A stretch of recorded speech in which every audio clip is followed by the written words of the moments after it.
बहुत समय पहले की बात है। शीलापुर गांव में आकाश अपनी पत्नी प्रमीला और अपनी बेटी सुरभि के साथ रहता था। उसका एक छोटा सा परिवार था। आपस में बहुत ही प्रेम से वो सभी लोग रहते थे। आकाश की एक फैक्ट्री थी जो गांव के बाहर एक बड़े से शहर में थी। आकाश की फैक्ट्री में बहुत सारे सुंदर सुंदर चमचमाते हुए अलग अलग प्रकार के लहंगे थे। आकाश की फैक्ट्री बहुत ही बड़ी थी जिसमें हमेशा बहुत ही भीड़ रहती थी।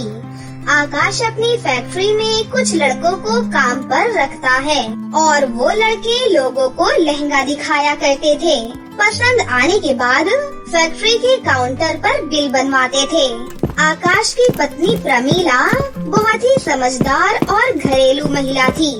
वो अपने घर पर सभी काम किया करती थी और बाद में अपने पति आकाश की फैक्ट्री में मदद भी किया करती थी।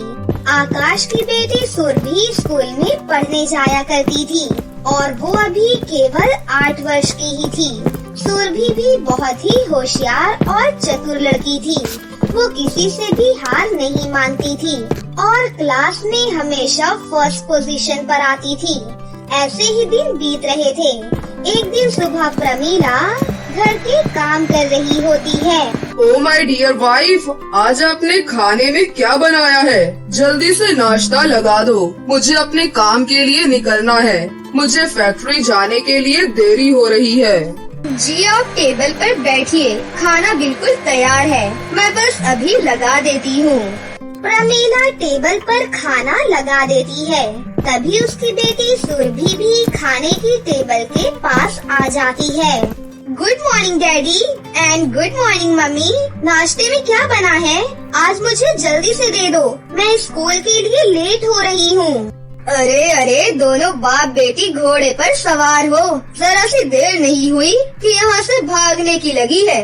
आराम से बैठ जाओ। आज मैंने खाने में चीज सैंडविच बनाई है और तुम दोनों का लंच मैंने पैक कर दिया है। इस तरह वो तीनों लोग नाश्ता करने लगते हैं। नाश्ता करने के बाद सुरभि अपने स्कूल के लिए निकल जाती है और आकाश अपनी फैक्ट्री पर काम करने के लिए निकल जाता है। फिर प्रमीला भी घर के सारे काम खत्म करके आकाश की फैक्ट्री में जाती है। दोपहर को जब सुरभि स्कूल से वापस आती है तो वो अपनी पढ़ाई करती है और थोड़ी देर के लिए सो जाती है। फिर शाम हो जाती है। शाम को जब प्रमीला और आकाश दोनों फैक्ट्री से घर आ रहे थे तभी उनका एक्सीडेंट हो जाता है और मौके पर ही उन दोनों की मृत्यु हो जाती है। तभी वहाँ सभी लोग इकट्ठे हो जाते हैं।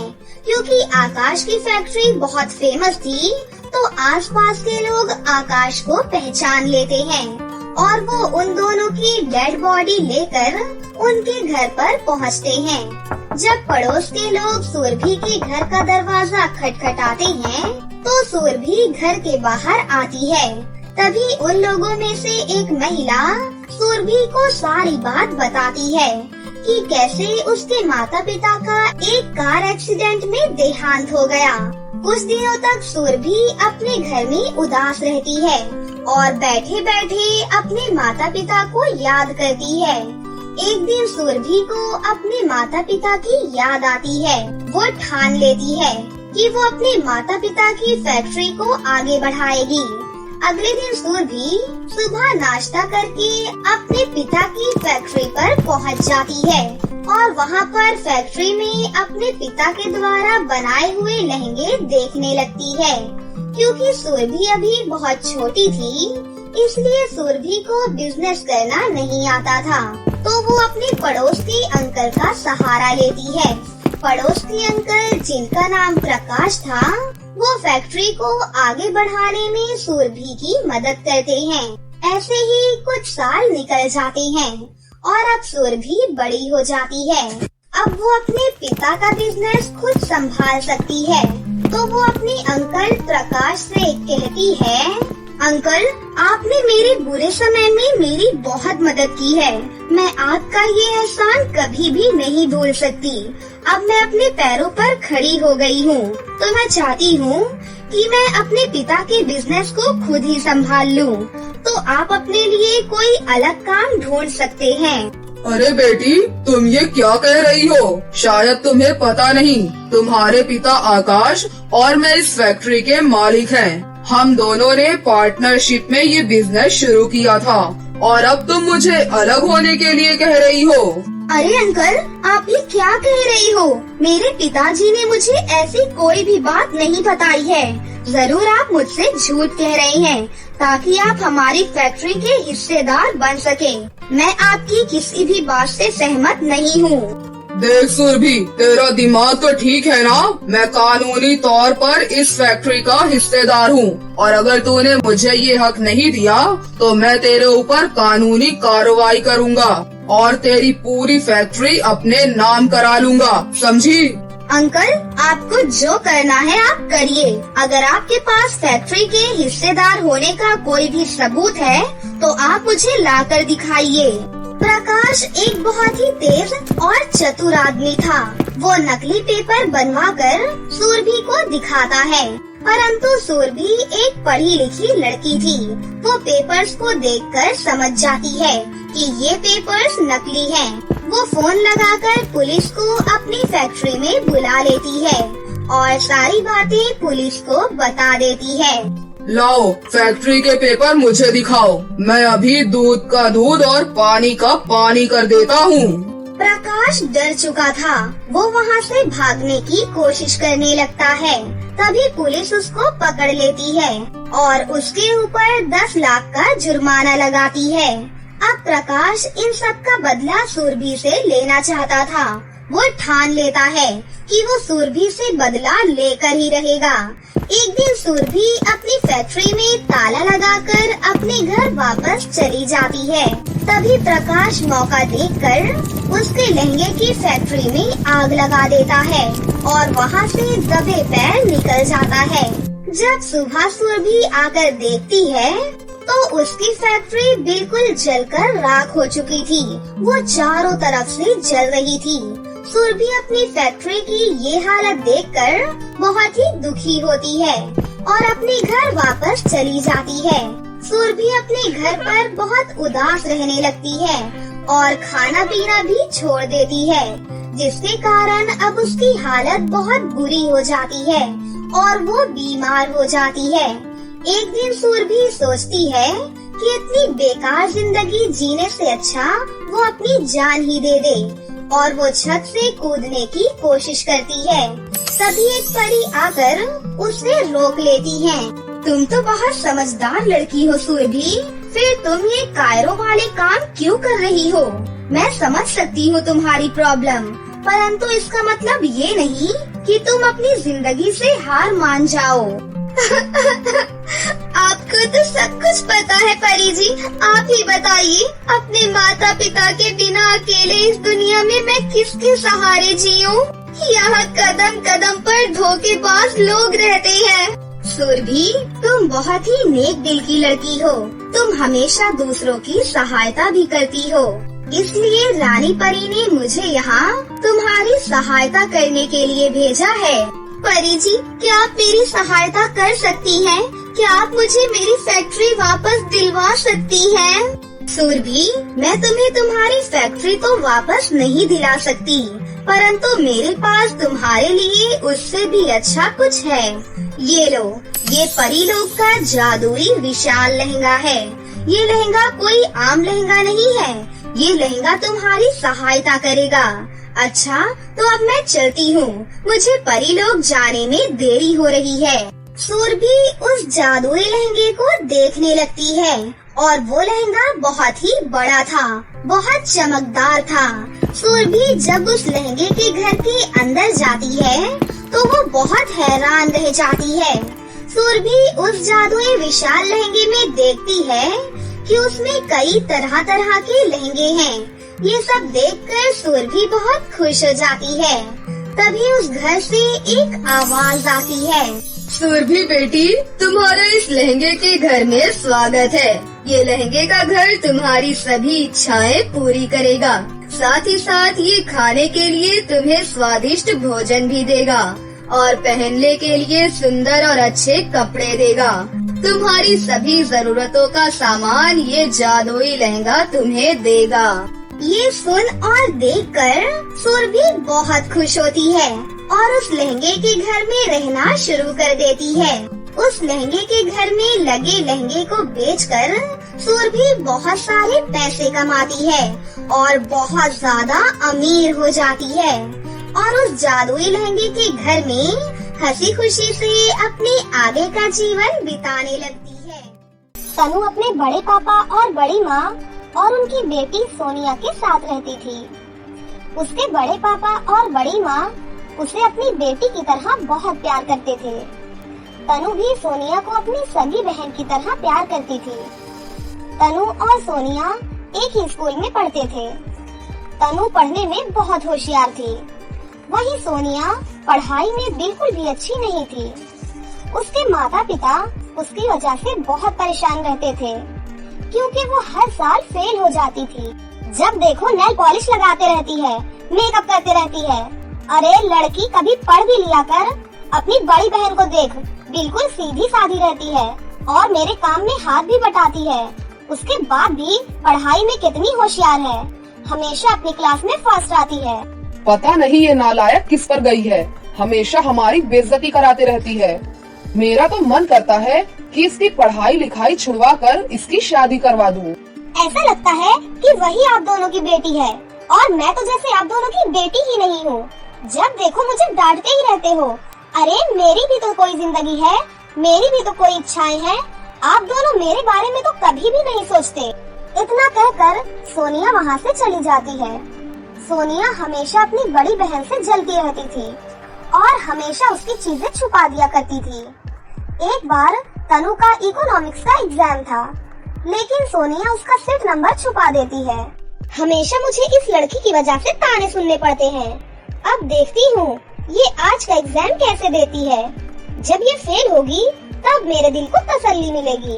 तनु अपने कमरे में आती है और अपना सीट नंबर ढूंढने लगती है, लेकिन उसे सीट नंबर कहीं भी नहीं मिलता।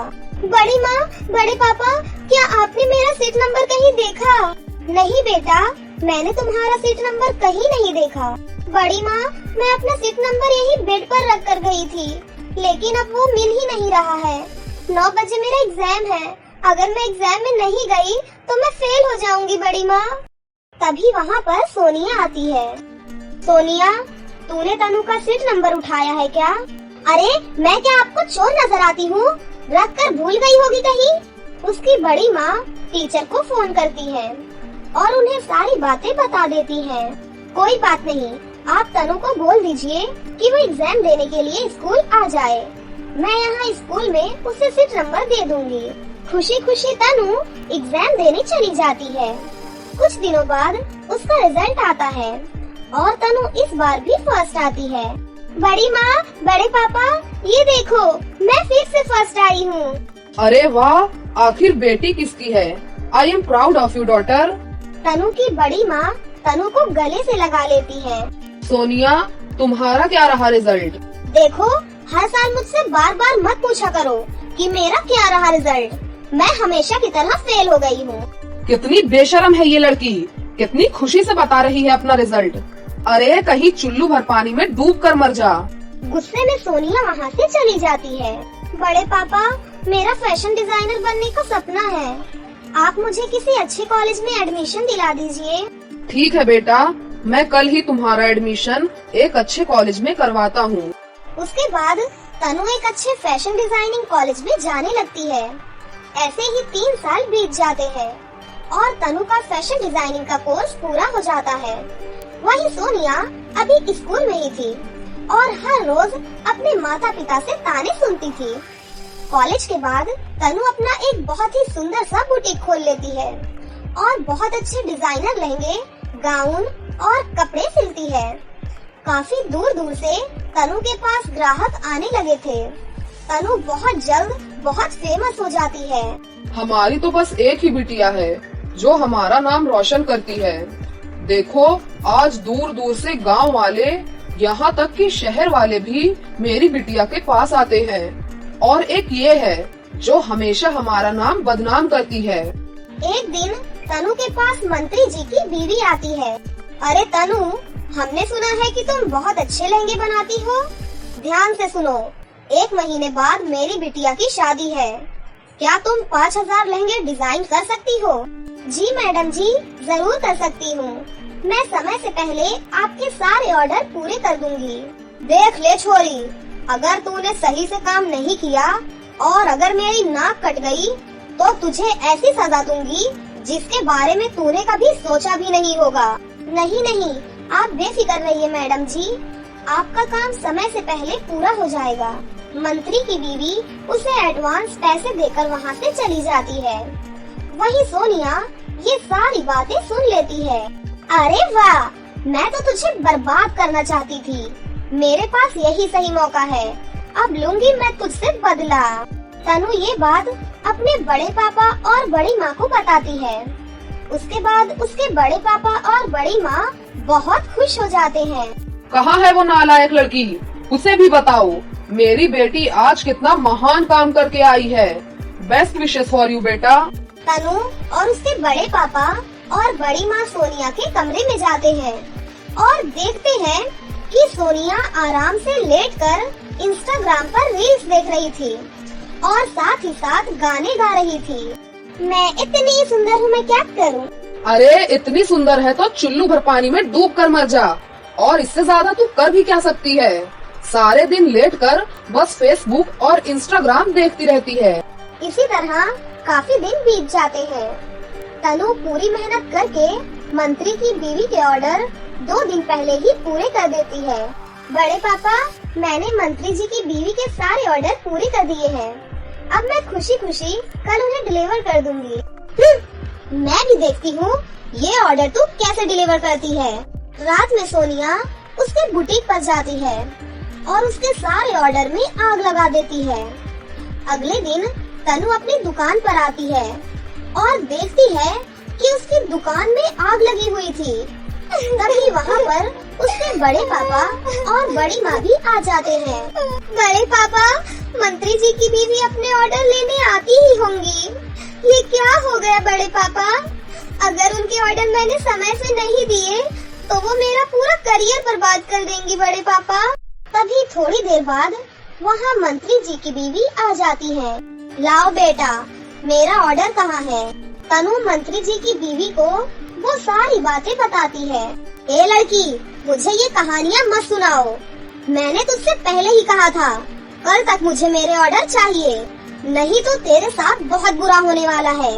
इतना कहकर मंत्री की बीवी वहाँ से चली जाती है। सब कुछ खत्म हो गया बड़े पापा। एक दिन में मैं कुछ भी नहीं कर सकती। मेरी वजह से आप सब भी मुसीबत में पड़ जाएंगे बड़े पापा। नहीं, मैं ये सब होते हुए नहीं देख सकती। मैं जा रही हूँ बड़े पापा, मैं जा रही हूँ। इतना कहकर तनु वहाँ से भाग जाती है और भागते भागते एक नदी के किनारे पहुँच जाती है और वहाँ बैठकर रोने लगती है। तभी नदी से एक जल परी प्रकट होती है। कौन हो तुम? यहाँ नदी के बाहर बैठकर तुम रो क्यों रही हो? तुमने हम सबकी नींद डिस्टर्ब कर दी। आई एम सॉरी, मुझे माफ कीजिए, मैं कहीं और जाती हूँ। सुनो बेटा, क्या बात है, तुम रो क्यों रही हो? तनु जल परी को वो सारी बातें बताती है। तुम्हारे साथ तो बहुत बुरा हुआ है बेटी, लेकिन बेटी तुम एक अच्छी लड़की हो, इसीलिए मैं तुम्हारी मदद करूँगी। जल परी अपने जादू से एक जादुई लहंगा प्रकट करती है। बेटी, ये इस नदी का जादुई लहंगा है, तुम इसे अपने साथ ले जाओ। ये लहंगा तुम्हारी हर मनोकामनाएं पूरी करेगा। तनु जल परी का शुक्रिया अदा करती है और वहाँ से चली जाती है। हे जादुई लहंगे, मेरी दुकान को ठीक कर दो। तनु के इतना कहते ही उसकी दुकान पूरी तरह से ठीक हो जाती है। वहीं मंत्री जी की बीवी के सारे ऑर्डर भी ठीक हो जाते हैं। अगले दिन मंत्री जी की बीवी कुछ लोगों के साथ आती है। ए छोरी, कहाँ है मेरा ऑर्डर? अगर तूने आज मेरा ऑर्डर नहीं दिया तो मैं तुझे जिंदा नहीं छोड़ूंगी। तनु मंत्री जी की बीवी को उनके सारे ऑर्डर दे देती है। मैडम जी ऑर्डर देखकर बहुत खुश हो जाती हैं। और उसे बहुत सारे पैसे देती है और साथ ही बहुत सारे कॉन्ट्रैक्ट भी देती है। तनु खुशी खुशी अपने घर जाती है और अपने बड़े पापा और बड़ी माँ को वो सारी बातें बताती है। क्या तूने एक दिन में सारे ऑर्डर पूरे कर दिए? अरे तू ऐसा कैसे कर सकती है? मैंने खुद तेरी दुकान में जाकर आग लगाई थी। मैं तुझे बर्बाद करना चाहती हूँ। उसके बाद भी तूने एक दिन में? क्या वो आग तुमने लगाई थी? हाँ, वो आग मैंने लगाई थी। सोनिया की ये बात सुनकर उसके माता पिता बहुत गुस्सा हो जाते हैं। निकल जा मेरे घर से। हमने कभी नहीं सोचा था कि तेरे मन में अपनी ही बहन के लिए इतना जहर है। मुझे तेरी कोई जरूरत नहीं है। नहीं बड़े पापा, ये मेरी छोटी बहन है, इसे माफ कर दीजिए बड़े पापा। सोनिया तनु अपने पिता और अपनी माँ से माफी मांगती है। उसके बाद से सभी लोग मिलजुल कर एक साथ रहने लगते हैं। तो दोस्तों, कैसी लगी आपको हमारी ये कहानी? अगर आपको हमारी कहानी अच्छी लगी हो तो इसे जरूर लाइक करें। साथ ही हमारे चैनल को सब्सक्राइब भी कर लें और बेल आइकन को दबाना ना भूलें। मिलते हैं अगली वीडियो में। धन्यवाद।